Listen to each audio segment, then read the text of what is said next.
All right, this is the 16B video. Today we're going to understand waves and name the parts of a wave. So we're going to introduce waves, and then there's a couple of simulations. So just check the introduction review video for all announcements on assignments and everything else you might need. All right, big question for today is, why is it hard to find direction of sound underwater? All right, so remember there are two codes in each video. One will be written, one will be verbal. They're each three numbers. You'll need these codes in order to move on with the homework assignment. So write what's in green. That is what's going to help you. You're going to need this for your notebook check. So this is the 16B written code. I recommend you write this down somewhere. So what is a wave? Right, so a wave is a mechanism for transporting energy from one location to another location without transporting matter. So think about waves in the ocean, right? It appears as if water is moving across the ocean, but in reality, the water molecules are not moving far. What is moving is the energy. So there are a couple of types of waves. There's a transverse wave, is a wave in which particles in the medium move in a direction perpendicular to the direction that the wave moves. So this can be recreated with the slinky. So the examples would be like surface ripples on the water, seismic secondary waves, electromagnetic waves, so like light. Longitudinal waves. Longitudinal wave is a wave in which particles of a medium move in a direction parallel to the direction of the wave. So that can be recreated with the slinky as well.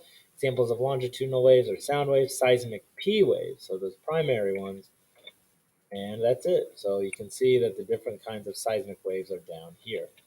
All right, so let's talk about the anatomy of a wave.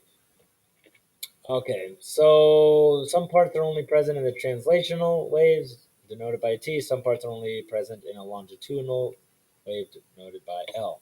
So the crest is the top of the wave. The trough is the bottom of the wave. The amplitude is the distance from origin to crest. The wavelength is the length of one complete cycle, and that's for both. A compression is a point in a longitudinal wave where the density is the greatest, and rarefaction is a point in a longitudinal wave where the density is the least. All right, so wave frequency is the number of waves that pass a fixed point in a given amount of time. So we measure this in the unit hertz. The wave period is the period it takes to complete one cycle. It is measured in seconds. Frequency and period graphs have time on the x-axis, while wavelength has distance on the x-axis. All right, so frequency and period are inverse of each other. So as frequency increases, period must decrease. As period increases, frequency must decrease. So a hummingbird flaps its wing back and forth 50 times each second. So find the frequency in the period. Well, the frequency would be 50 hertz, 50 times a second. The period would be the inverse of that, which is 0.02 seconds. So that's how long it takes that bird to complete one cycle of flapping its wings. So that might seem fast, but a hummingbird isn't even close to the fastest wings a wing can move. That record belongs to the insect the midge at 1,460 hertz. All right, so let's talk about wave speed. So wave speed is the distance a wave travels in a given amount of time. Wave speed depends on the medium the wave is traveling through. The unit for wave speed is meters per second. But why is it hard to find direction underwater?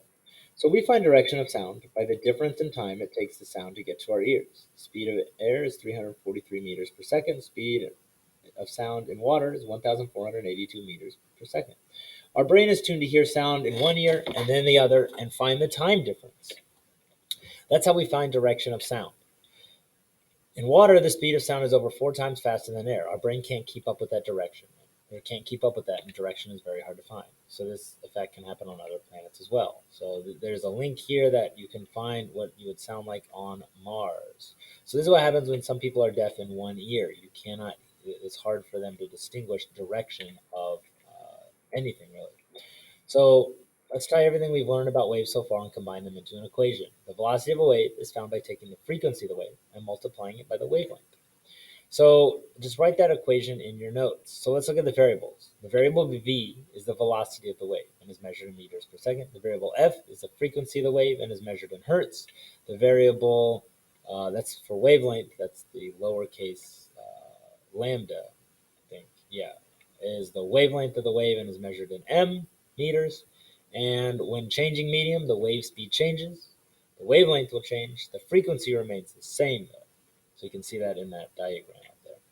All right, so then we're going to do the Slinky Lab and we're going to do the wave simulation. So at this point, I'm going to give you the verbal code. It is 396. I say that again, the verbal code is 396. And there are the links for today Final thoughts: there's too much unknown in the universe to take a break from learning. Get out there and question everything.